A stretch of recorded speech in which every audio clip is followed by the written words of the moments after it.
सो इस क्वेश्चन में हमें गिवन क्या है, बेसिकली हमें एक नम्स वेक्टर गिवन होगी और एक इंटीजर के गिवन होगा, ठीक है। तो हमें फाइंड आउट करना है कि कितने नॉन एम्प्टी सब एरेज हैं इस वेक्टर नम्स के अंदर जो बेसिकली के से डिविजिबल होंगे, ठीक है।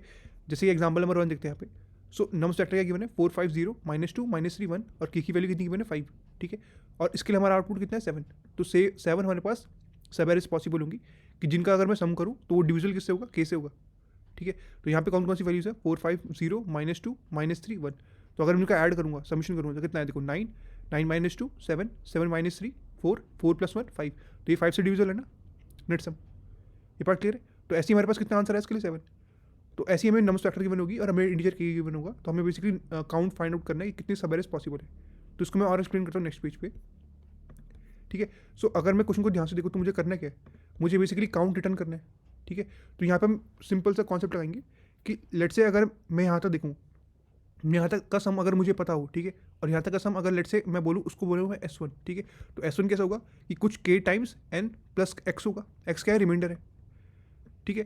जैसे इसके लिए सम कितना था, 9 था, ठीक है। तो 9 को कैसे डिवाइड करूँगा, देखो 5 × 1, ठीक है, +4, ठीक है। तो रिमाइंडर कितना है, मतलब x कितना है उसके लिए 4, ठीक है। S2 है जिसका सम यहाँ तक के लिए कितना आ रहा है, k times m plus x, मतलब दोनों का रिमाइंडर सेम आ रहा है, ठीक है। तो अगर इन दोनों को मैं सब्ट्रैक्शन करूँगा, मतलब दोनों को अगर मैं सब्ट्रैक्ट करूँगा तो बेसिकली मुझे इस पार्ट के लिए मिल जाएगा ना, ठीक है। इस पार्ट के लिए मुझे क्या मिल जाएगा, अपना सम मिल जाएगा, ठीक है। इस सब एरे के लिए मुझे अपना सम मिल जाएगा, क्योंकि यहाँ तक का सम मुझे पता है और यहाँ तक का सम मुझे पता है। तो बेसिकली कौन से वाले पार्ट का सम निकलेगा, इस वाले पार्ट का सम निकलेगा ना, 0 -2 का पार्ट, क्लियर है। तो अगर दोनों का रिमाइंडर सेम आ रहा है, ठीक है, और अगर मैं उनको सब्ट्रैक्ट करूँगा तो जो मुझे रिमाइंडर मिलेगा वो बेसिकली इसका सम होगा, ठीक है। और वो क्या होगा, मल्टीपल ऑफ के होगा। कैसे, अगर देखो उनको सब्ट्रैक्ट करूँगा तो x तो कट जाएगा, ठीक है। क्या आएगा, के एन माइनस के एम, ठीक है। के कॉमन लो तो n माइनस एम, ठीक है। ये बेसिकली क्या है, मल्टीपल ऑफ के। ये पार्ट क्लियर। तो कभी भी अगर हमारे रिमाइंडर सेम आ रहे हो, इसका मतलब क्या होगा कि उनके बीच में जो सवेरे पॉसिबल मिल जाएगी, जो मल्टीपल क्या होगी के की, ठीक है। तो मैं क्या कर दूंगा, बेसिकली यहाँ तक के लिए जो मेरे को रिमाइंडर, मतलब इस रिमाइंडर के लिए जितने अभी तक मेरे को सवेरे पॉसिबल मिली है, उसको बेसिकली अपने आंसर के अंदर ऐड कर दूंगा, ठीक है। क्योंकि देखो जैसी मुझे दोबारा एक्स मिला है, इसका मतलब क्या हुआ कि एक और मुझे बेसिकली सेम रिमाइंडर वाला एरे मिल गया, ठीक है, सब एरे मिल गया, ठीक है। तो यहाँ पे तो सिंपल एक्स की वैल्यू के अंदर मैं ऐड कर दूंगा, वैल्यू को काउंट इंक्रीमेंट कर दूंगा बाय 1, ठीक है। लेकिन अपने आंसर के अंदर स्टोर कर दूंगा प्रीवियस वाली जो कितने अभी तक मेरे पास फ्रीक्वेंसी आ चुकी है उस एक्स की, ठीक है। तो यहाँ पे क्लियर नहीं होगा मैं बोलना क्या चाह रहा हूँ, उसको मैं एग्जाम्पल के थ्रू समझाता हूँ। इसी एग्जाम्पल को हम ड्राई रन करते हैं, ठीक है, पूरा, तो ये और क्लियर हो जाएगा। तो बेसिकली हमें करना क्या है, मुझे हर स्टेप पे सम करना है, ठीक है, जिसको मैं करंट सम बोल रहा हूँ, ठीक है। तो उसकी इनिशियल वैल्यू कितनी रख दी मैंने, 0, ठीक है। और मुझे फाइंड आउट करना है कि कहाँ कितने सवारे के लिए बाद मुझे दोबारा एक्स मिल रहा है, मतलब रिमाइंडर सेम मिल रहा है। तो कहीं पे जब मुझे रिमाइंडर सेम मिलेगा तो मैंने आपको क्या बोलता कि जितना इसका काउंट है उसको हम आंसर के अंदर ऐड कर देंगे। क्यों ऐड कर देंगे, क्योंकि बेसिकली उतनी हमारे पास क्या मिल जाएगी, सवारीज मिल जाएंगी, ठीक है। तो इसको मैं यहाँ पे दिखाता हूँ कैसे हो रहा है। तो करंट सम की वैल्यू मैंने इनिशियली 0 रख दी, यहाँ पर मैप यूज़ कर दिया, क्योंकि मुझे हर स्टेप पे क्या करना है, मुझे हर स्टेप पे बेसिकली जो मेरा रिमाइंडर है उसका काउंट स्टोर करना है, ठीक है। तो देखो लेट्स से इनिशियली मेरे करंट सम की वैल्यू कितनी होगी, 0 होगी ना, ठीक है। और उसके लिए रिमाइंडर अगर मैं 5 से करूँगा तो कितना आएगा, 0 आएगा, ठीक है। तो 0 का काउंट कितना हो गया 1, मतलब 0 रिमाइंडर का मेरे पास अभी तक कितना काउंट होगा, 1, ठीक है। अगली बार मैं क्या करूँगा, यहाँ से लूप करना स्टार्ट करूँगा तो 4 को ऐड करूँगा अपने करंट सम के अंदर, ठीक है। तो अपना करंट सम कितना होगा, 4, ठीक है। अब 4 का अगर मैं मॉड करूँगा 5 से तो कितना आंसर आएगा, 4 का मैंने इंक्रीमेंट कर दिया काउंट। ये बात क्लियर है, क्योंकि ये बेसिकली क्या है, मैप है, ठीक है। यहाँ पे हम क्या स्टोर करें, इस साइड क्या है, बेसिकली की क्या है इसकी, रिमाइंडर, ठीक है। और यहाँ पे क्या वैल्यू क्या है उसकी, काउंट, ठीक है। मतलब ये रिमाइंडर कितनी बार आ रहा है, अगली बार मुझे क्या मिला 5, तो मेरा अभी करंट सम की वैल्यू कितनी थी, 4 थी, मैंने 5 को ऐड करा, कितना सम बना 9, 9 मॉड 5 करूँगा तो कितना रिमाइंडर बचेगा 4, ठीक है। तो अभी मेरी 4 के पास काउंट कितना था, 1 था ना। तो 4 के पास बेसिकली अब क्या कर दूंगा, इंक्रीमेंट कर दूंगा काउंट, तो काउंट की वैल्यू कितनी हुई 2, ठीक है। अब मैंने आपको क्या बोलता, मैं आंसर के अंदर प्रीवियस वाला काउंट स्टोर करूँगा, ठीक है। तो प्रीवियस वाला काउंट कितना था, 1, ठीक है। तो उसको अपने आंसर के अंदर स्टोर कर दिया 1, ठीक है। अब 4 की काउंट की वैल्यू कितनी होगी, 2। तो यहाँ पे तो मैंने आपको मतलब लाइन वाइज दिखा रखा है, लेकिन एक्चुअल में होगा कैसे कि 0 होगा, उसी काउंट की वैल्यू 1, ठीक है, मैप के अंदर स्टोर होगा ना। 4 की जो होगा उसके अंदर हमारे पहले 1 मिला था, अब उसकी इंक्रीमेंट कर देंगे, वैल्यू 2 हो जाएगी, ठीक है। और इंक्रीमेंट करने से पहले जो उसका काउंट होगा प्रीवियस काउंट, उसको अपने आंसर के अंदर ऐड कर देंगे, ठीक है। तो आंसर की वैल्यू कितनी होगी 1। अब नेक्स्ट बार मुझे क्या मिला, 0, ठीक है। और टोटल सम मेरा कितना था 9, तो 9 + 0 कितना, 9 ही रहेगा। मॉड 5 करूँगा तो अगेन क्या मुझे मिलेगा, रिमाइंडर 4, ठीक है। और प्रीवियस 4 का काउंट कितना था, यहाँ पे 2 था ना, तो 2 को पहले आंसर के अंदर ऐड कर दो, ठीक है। और 2 का जो इंक्रीमेंट कर दो 3 कर दो इसका, जैसे मैंने आपको यहाँ पे दिखाया, ठीक है। अगली बार मुझे क्या मिला, -2, तो 9 मेरा करंट सम था, -2 करूँगा तो 7, 7 मॉड 2 5 करूँगा तो कितना मिलेगा 2, तो 2 रिमाइंडर का एक काउंट मिला, ठीक है। अगली बार क्या ऐड करूँगा -3, तो -3 ऐड होगा 7 के अंदर, तो कितना होगा 4, तो 4 मॉड 5 करूँगा तो कितना मिलेगा 5, सॉरी 4, तो 4 का काउंट पहले कितना था 3 था, तो 3 को अपने आंसर के अंदर ऐड करो और 3 का इंक्रीमेंट कर दो काउंट बाय 1, 4, ठीक है। अगली बार मैं 4 में ऐड करूँगा 1, तो कितना आंसर मिलेगा मुझे 5, ठीक है। 5 मॉड 5 करूँगा तो कितना मिलेगा रिमाइंडर 0, तो 0 का ऑलरेडी मेरे पास था ना यहाँ पे, उसका काउंट कितना था 1, तो उसको हमने आंसर के अंदर ऐड कर दिया यहाँ पे, ठीक है। और बेसिकली उसका इंक्रीमेंट कर दिया काउंट बाय 2, मतलब बाय 1 कर दिया इंक्रीमेंट, तो आंसर कितना हो गया 0 के लिए 2, ठीक है।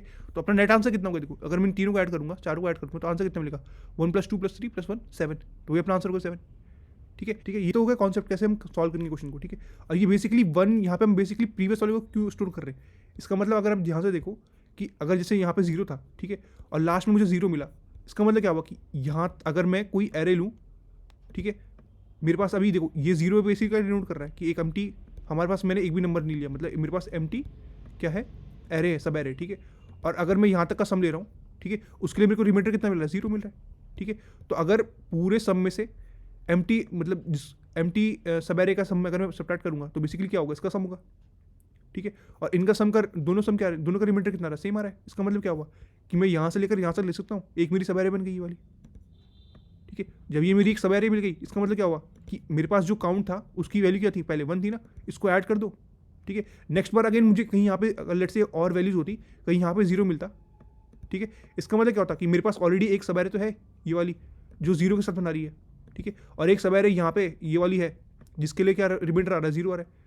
तो जब ये यहाँ पे मेरे को अगेन 0 मिलता है, यहाँ पे वैल्यू अगेन मेरे को 0 मिलती है रिमाइंडर की, इसका मतलब क्या होता है कि इसके लिए मैं इसके साथ भी पेयर बना सकता हूँ और इसके लिए मैं इसके साथ भी पेयर बना सकता हूँ, इसलिए मैं आंसर क्या ऐड कर रहा हूँ 2 ऐड कर दे रहा हूँ, ठीक है। जैसे ही मुझे थर्ड मिला तो मैं 2 ऐड कर दे रहा हूँ, ये पार्ट क्लियर है। जैसे हम 4 के लिए देख रहे थे कि देखो यहाँ पे 4 की वैल्यू 1 मतलब सिंपल 4 था, ठीक है, सिंपल 4 था हमारा, ठीक है। और अगली बार हमें 4 कहाँ पे मिला, जैसे हमने उसके अंदर कौन सा वाला ऐड करा 5 ऐड करा, ठीक है। तो अगर हम ये वाली वैल्यू लें, ठीक है, तो इसका अगर मैं मॉड करूँगा तो 4, ठीक है, जैसे हमने यहाँ पे देखा था। इसका मतलब क्या हुआ कि मेरे को एक और सब एरे मिली है जिसका मॉड कितना आ रहा है 4 आ रहा है, ठीक है। और प्रीवियसली मेरे पास एक सब एरे थी जिसका मॉड कितना आ रहा था 4 आ रहा था।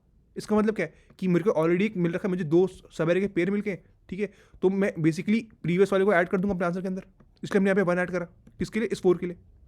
अगली बार देखो जैसे मैं 0 को ऐड करता, यहाँ पे ऐड करता, ठीक है, तो मेरे पास कितनी सब एरे मिल जाती जिसका सम 9 आता, 2 सब एरे मिल जाती ना, और उनका मॉड करता तो 4 आता, तो एक सब एरे ये हो गई, ठीक है, एक सब एरे ये हो गई पूरी 4 से लेकर 4 5 0, ठीक है।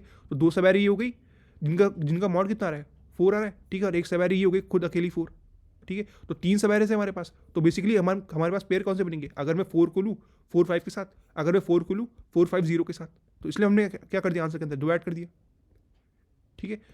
ये बात क्लियर है। अब और ये तो हो गया हमारे नॉर्मल केस जिसमें हमारी करंट सम की वैल्यू कभी नेगेटिव जा ही नहीं रही। देखो इस केस में कभी नेगेटिव जा रही है वैल्यू नहीं, ठीक है। अगर वैल्यू नेगेटिव जाती तो मतलब लेट्स से अगर मैं नंबर लाइन में देखूँ कि देखो अगर मेरी नंबर लाइन ये है और मेरी के की वैल्यू 5 है, ठीक है, तो मैं करूँ 5 मॉड 5 करूँ तो कितना आंसर आएगा 0, ठीक है। 4 मॉड 5 करूँ तो आंसर कितना आएगा 4, ठीक है। मतलब अगर मैं 4 को 5 से डिवाइड करूँ तो रिमाइंडर कितना बचेगा 4, ऐसी 3 को 5 से डिवाइड करूँगा रिमाइंडर कितना बचेगा 3, ठीक है। ऐसी 0 तक करूँगा तो बेसिकली रिमाइंडर कितना बचेगा 0। बात क्लियर है। क्यों रिमाइंडर 0 कैसे बचेगा, देखो 5 कितने टाइम्स जाएगा 0 टाइम्स, प्लस रिमाइंडर कितना है ऐड करना पड़ेगा मुझे 0, तभी तो मेरे को 0 मिलेगा। ये बात क्लियर है। अगर आप यहाँ पे ध्यान से देखो तो बेसिकली हो क्या रहा है, देखो 5 जो है, अगर आप 0 को देखो 0 क्या है बेसिकली 5 का मल्टीपल टाइप का तो हुआ कि बेसिकली इसके लिए रिमाइंडर कितना आ रहा है 0 आ रहा है, ठीक है।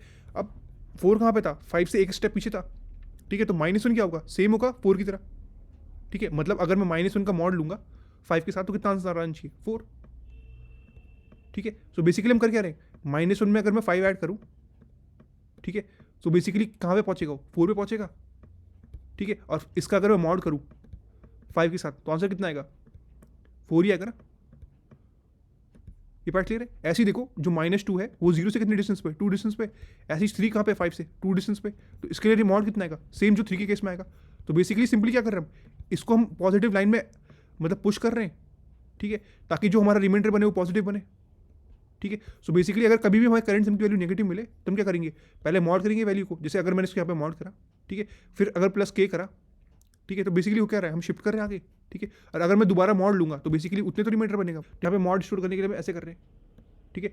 तो मॉड कैलकुलेट करने के लिए कभी भी हम कैसे करेंगे, करंट सम मॉड के प्लस के मॉड के, ठीक है, मतलब ये बेसिकली पुश करने के लिए अगर नेगेटिव सम हो, और अगर पॉजिटिव होगा तो कोई दिक्कत ही नहीं है। जैसे लेट्स से अगर मैं बोलता यहाँ पर 3 होता, ठीक है, तो 3, ठीक है, करंट सम की वैल्यू 3 आई, ठीक है, मॉड के करा तो कितना आंसर आएगा, देखो 3 आएगा, ठीक है, प्लस के करूँगा तो के की वैल्यू कितनी 5, ठीक है, तो ये सम कितना हुआ 8, ठीक है, तो 8 मॉड के करूँगा तो कितना आएगा 3।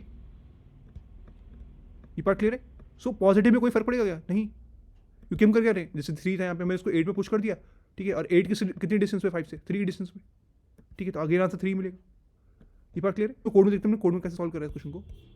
तो कोड मैंने वही करा है, मैप डिक्लेयर करा है जो बेसिकली हमारा रिमाइंडर और बेसिकली उसका काउंट स्टोर करेगा, ठीक है, और यहाँ पे मैंने करंट सम की वैल्यू 0 रख दी है, ठीक है, आंसर अपना 0 रख दिया है, और यहाँ पे 0 के लिए इनिशियली हमारी एम्प्टी मतलब अपनी सवेरे मान रहा हूँ, उसके लिए मैंने उसके लिए जो मेरा रिमाइंडर 0 है उसके लिए मैंने इंक्रीमेंट कर दिया काउंट 1, ठीक है, तो एम्प्टी के लिए बेसिकली क्या सम कितना आएगा 0 आएगा ना, तो उसके लिए मैंने मैप के अंदर क्या स्टोर कर दिया ऑलरेडी 1 स्टोर कर दिया, ठीक है, ठीक है। अब यहाँ पे फॉलो अप लगा रहा हूँ, हर वैल्यू को बेसिकली अपने करंट सम के अंदर ऐड कर रहा हूँ, उसके लिए मॉड निकाल रहा हूँ, चेक कर रहा हूँ कि अगर ये मॉड ऑलरेडी प्रेजेंट है, इसका मतलब क्या हुआ कि बेसिकली जितना जैसे 4 के लिए था, 4 के लिए अगर मुझे अगेन 4 मिल रहा है यहाँ पे, ठीक है, अगर मुझे अगेन मॉड 4 मिल रहा है, इसका मतलब क्या है, इसकी प्रीवियस वैल्यू कितनी है मैप के अंदर 2 स्टोर है, इसका मतलब क्या मेरे पास 2 ऑलरेडी पेयर हैं बने मैप के बोल रहा हूँ सवेरे के, ठीक है, तो बेसिकली मैं अपने आंसर के अंदर 2 ऐड कर दूंगा, ठीक है, और 4 का इंक्रीमेंट कर दूंगा काउंट बाय 1, तो कितना हो जाएगा 3, ठीक है। अगली बार अगेन मुझे 4 मिला बाद में ट्रैवल करने के बाद मुझे मॉड 4 मिला, तो बेसिकली होगा क्या, इस वैल्यू को मैं आंसर के अंदर ऐड कर दूंगा, ठीक है, सेम वही जो लॉजिक मैंने आपको प्रीवियसली समझाया था अभी, तो यहाँ पे वही कर रहा हूँ,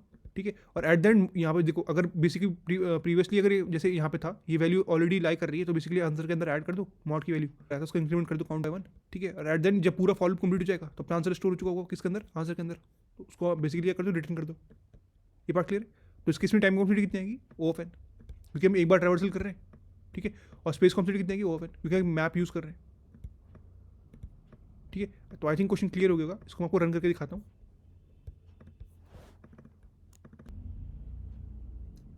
सबमिट करते हैं, सक्सेसफुली सबमिट हो गया। सो अगर आपको फिर भी कोई डाउट हो प्लीज़ कमेंट सेक्शन में पूछ लेना। So if you like this video please like and subscribe my channel. Thank you.